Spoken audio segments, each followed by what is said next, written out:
大家好，我是福来，今天和大家分享的是一个七彩脆椒的腌制过程。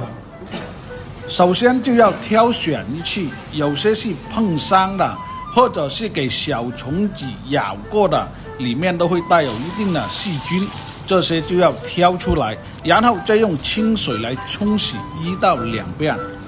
这款小彩椒腌制好了以后，它的口感爽脆，辣度适中，是一款非常醒胃的泡椒。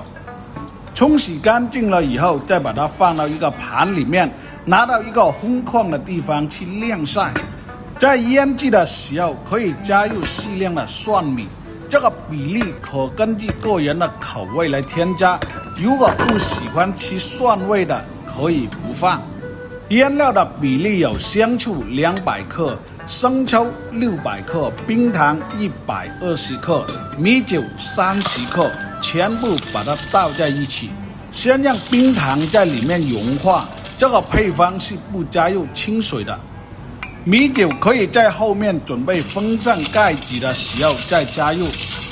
看起来的这些腌料汁虽然简单，但腌制出来的口感咸香酸辣甜脆的味道已在其中。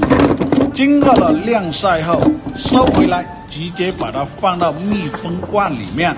蒜米可以放到中间这一层，接着再把调好的腌料汁倒上，一定要没过所有的原材料，这样才能均匀的入味。米酒在封盖之前加入，可以起到一种增进香味的效果。料汁倒进去了以后，盖上盖子，放到一个阴凉的地方，给它静置10天就可以吃了。好了，有喜欢吃泡椒的朋友可以尝试一下。本期的视频就和大家分享到这里，感谢您的观看和支持。